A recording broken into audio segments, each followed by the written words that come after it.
Hi everyone, Namaste. How are you all? I hope all are you very good and doing great job. So do hard work. So in the last class we completed entropy at different process. So entropy completed, we completed. Enthalpy we completed. So finally only one state function is remaining. That will be Gibbs energy. We completed three state functions: internal energy, enthalpy, entropy. So finally one state function is there. That will be Gibbs free energy. So that also we will complete now. Now, so in the last class we completed about spontaneity. What are the conditions for spontaneous process? Delta H and delta S. What is the sign for delta H? Delta H will be negative, whereas delta S will be positive. Then that process we are calling as spontaneous process. So why? Because exothermic means no need of external heat. So it will take place by itself. That's why that is called spontaneous generally. And entropy. So when our randomness is increasing, in natural process randomness will be increases. In any natural process randomness does not decrease. Natural process randomness increase. For example, expansion of gases, randomness is increasing. So entropy will be positive. That's why it is a natural process, spontaneous process. So generally we are taking when delta S is positive, that is spontaneous, or delta H is negative, that is also spontaneous. So but the problem here, the delta H only does not explain spontaneity properly. Why? Because some endothermic reactions also naturally taking place. I have given one example also. If you are taking ice on place at room temperature, just ice placed here on the room. After some time it will be melt by itself. We are not doing anything. Ice will be melt by itself. So when ice melting, the process will be endothermic. Because solid converted to liquid by absorbing heat. We are not giving heat, but are absorbing from atmosphere. So that is absorption. That is endothermic. Endothermic means delta H will be positive. So when delta H is positive, but in this process we are not doing anything. So that is also we can call spontaneous. So now naturally exothermics are spontaneous, but it doesn't mean only all into are spontaneous. Positive also spontaneous are possible. So that's why enthalpy only does not explain spontaneity properly. When you are going for entropy, entropy also only does not explain spontaneity properly. Why? Because some natural process entropy increases, but we are calling as spontaneity. But in some combustion reaction, for example, CH4 gas.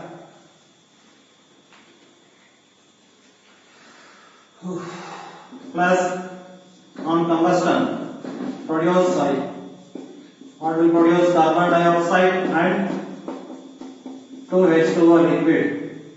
So this will be 2O2. So this is a combustion reaction.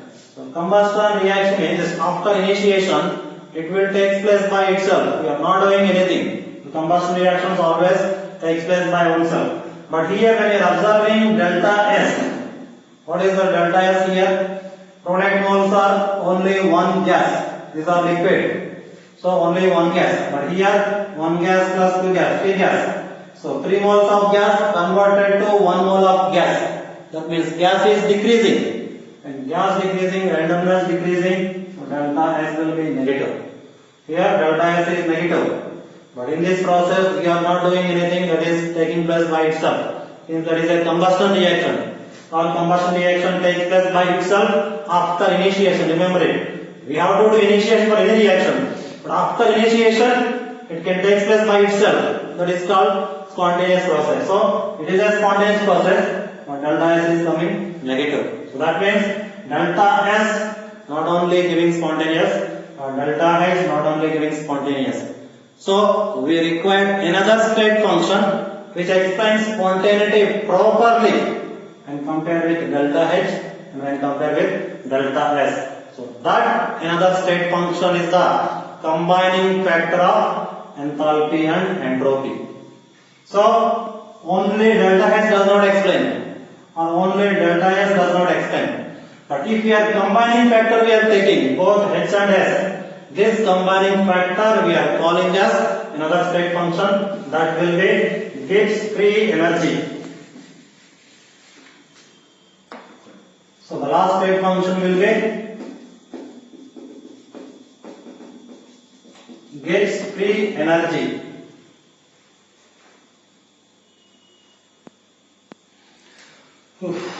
So Gibbs free energy is represented with Z. It is a state function and its formula is equal to enthalpy H minus temperature into entropy. This is the Gibbs energy formula. G is equal to H minus Ts. H is enthalpy, S is entropy. By combining of these two factors, whatever the value is coming, that is called Gibbs energy. But remember, as I told, Gibbs energy is a state function. Its direct value we cannot measure. Any state function, it can be internal energy, enthalpy, entropy, or Gibbs energy. So direct value is not measured. Only we can calculate change in state function. So this we are writing as delta Z is equal to delta H minus delta Ts. So delta G is equal to delta H minus delta Ts. So this is the formula of Gibbs energy. But remember, whenever we are taking chemical reaction, so always takes place at constant pressure, and mostly temperature is also constant. We are taking at room temperature. That's why temperature we can take outside. The final formula of Gibbs energy, delta G is equal to delta H minus T into delta S. Because temperature is constant, temperature we always maintain, constant pressure we maintain. So change in Gibbs energy is equal to change in enthalpy minus temperature into enthalpy.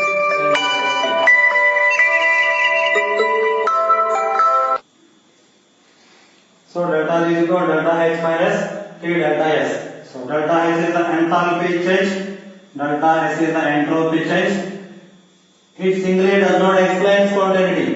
It singly does not explain spontaneity. But on combining these two, that is called Gibbs energy. So Gibbs energy is the final way to calculate spontaneity. So it is the only parameter which explains spontaneous properly, whether the process is possible or not possible. It will take place by itself or it will take place by influence.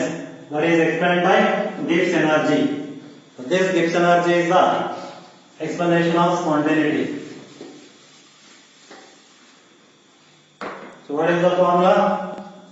Delta Z is equal to delta H minus T delta S.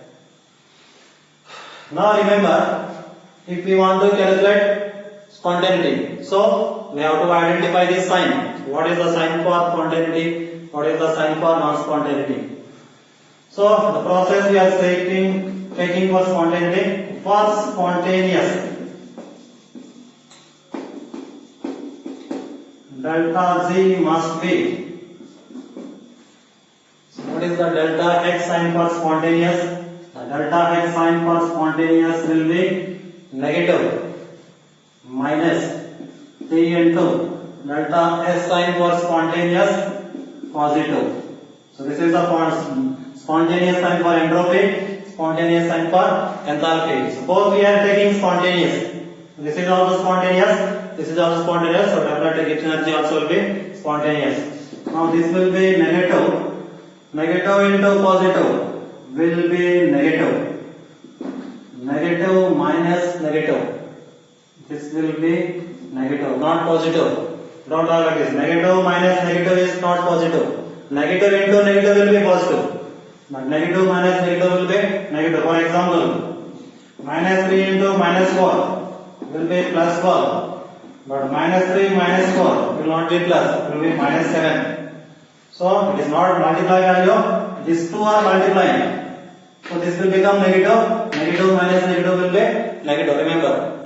So delta G value came as negative for spontaneous. So that means, so whenever the Gibbs energy value is negative, then that process is called spontaneous. So this is the final condition. If Gibbs energy is negative, it is 100% spontaneous. Whether the delta H and delta S, no need to watch. The final parameter is Gibbs energy because it is the combination factor of both. It is also spontaneous, it is also spontaneous. Definitely delta G also spontaneous. So the condition when delta G is negative, the process is called spontaneous. And what about non-spontaneous? So definitely delta G is positive, then it is called non-spontaneous.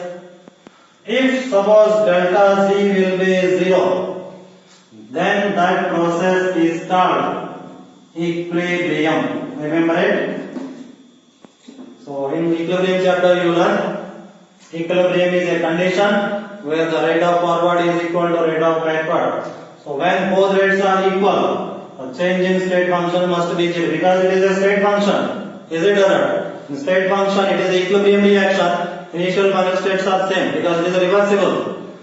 So delta G will be 0. So any state function will be 0 at equilibrium. That's why delta G will be 0. So conditions, delta G is 0, equilibrium condition, delta G is positive, non-spontaneous condition, delta G is negative, spontaneous condition. So this is the final parameters we have to use to calculate spontaneity. To see this, for example, we are taking delta H, delta S and delta G. If it is a negative and it is a positive, then definitely it is coming as negative. Already we have seen because delta G is equal to, I am writing here delta H minus T delta S. So this will be negative minus T into positive, negative into positive, negative, negative minus negative will be negative. So this is spontaneous, this is spontaneous. That means when delta G is negative, it will be spontaneous at all temperatures. At any temperature, it can be low temperature or high temperature. So it will be spontaneous. Suppose this we are taking as non-spontaneous. Delta H suppose we are taking as positive. Delta H positive is non-spontaneous. Delta S negative we are taking. This is also non-spontaneous. So this is also non-spontaneous, this is also non-spontaneous. So definitely this will be also non-spontaneous. See this delta S and delta H, what we are taking positive, negative minus T into delta S we are taking negative. Negative into negative positive. So positive plus positive will be positive. When delta G is positive, so it is non-spontaneous at all temperatures. So remember it.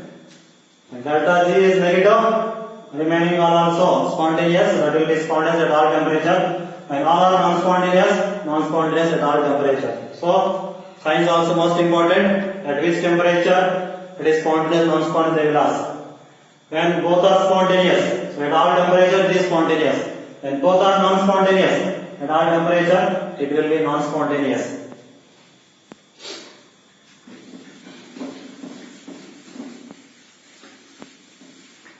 So now see this. So what is the formula of Gibbs energy? Delta G is equal to delta H minus T delta S. So as I told, if the process is at equilibrium, then delta G will be 0. At which condition? At equilibrium, delta G will be 0, so will be delta H minus T delta S. So from this, T delta S is equal to delta H. From this, temperature is equal to delta H by delta S. So this formula, this is an important formula. Sometimes they will ask, they will give enthalpy value, entropy value, and they will ask at which temperature reaction will be at equilibrium, or reaction will be at spontaneous, or reaction will be non-spontaneous. So we have to calculate temperature to make spontaneous or non-spontaneous or to be at equilibrium. When it is asking at equilibrium, so at equilibrium the required temperature must be equal to enthalpy by entropy value. So both values they will give in the question. Just we have to calculate temperature by dividing both. So when equal value we are taking, that is equilibrium condition. Same way, the temperature is greater than delta H by delta S, then this process is called spontaneous. If it is equal, that will be equilibrium. If the temperature is less than delta H by delta S, then that is called non-spontaneous. Most important question this will be, they will give enthalpy and entropy values and they will ask at what temperature it is spontaneous or non-spontaneous or equilibrium. So these are the formulas. Equal we are taking equilibrium.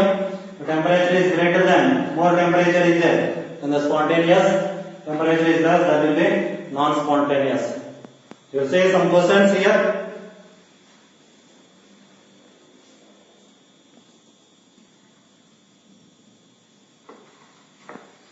Serious question. For a given reaction, so delta H enthalpy value is given 35.5 kilojoule per mole. Delta S is given 83.6 joule per inverse mole inverse. And the reaction is spontaneous at which condition? So simply they are asking spontaneous condition. Delta H enthalpy is given, entropy is given. So most important question. This is the NEET question 2017 or 18 something. Very simple questions they will ask. Whatever the formulas I am giving, so just practice that formulas. So asking about spontaneous. For spontaneous, what is the temperature required? So temperature should be greater than delta H by delta S, and only it should be spontaneous. He is asking about non-spontaneous. Simply we take delta is, temperature is less than delta S by delta S. He is asking for equilibrium. We take equal symbol. So temperature should be greater than delta H by delta S. So temperature should be greater than, what is the delta H value? 35.5. That is given in kilojoules. Remember, enthalpy always present in kilojoules, whereas entropy present in joules. It is given in kilocalories. It is given in calories. Remember the units also. So if you convert it to joules, multiply with 1000 by delta S value 83.6. So just we have to calculate. So 35500 divided by 83.6. Oh, 8 3s are 24. So something 400 something. 8 4s are 32. So 4 point something. If you are pressing here, 4. Yes. So it should be 425, I think. So symbol is greater than, so temperature should be greater than 425 Kelvin. I think option A. So simply they are asking about which conditions we have to remember, and that formula we have to apply. So try the next question. See this here, 2 questions I am giving. So send the answers of these questions in the group. So delta H value is given, delta S value is given for the given reaction. So at what temperature reaction will be at equilibrium? So to get equilibrium conditions, what is the temperature required is asking. So try this question, very simple question. The next question is, for the reaction X2O4 liquid converted to 2 moles of XO2 gas, delta U is given, internal energy. Delta S entropy is given at 300 Kelvin. Then what is the delta G, Gibbs energy? So here we have to calculate Gibbs energy values. So Gibbs energy formula is given, delta H minus K delta S. But here delta H is not given, delta U is given. So with the help of delta U, first calculate delta H, enthalpy energy relation is there. After the delta H getting, calculate delta G value. So these 2 questions to send me in group.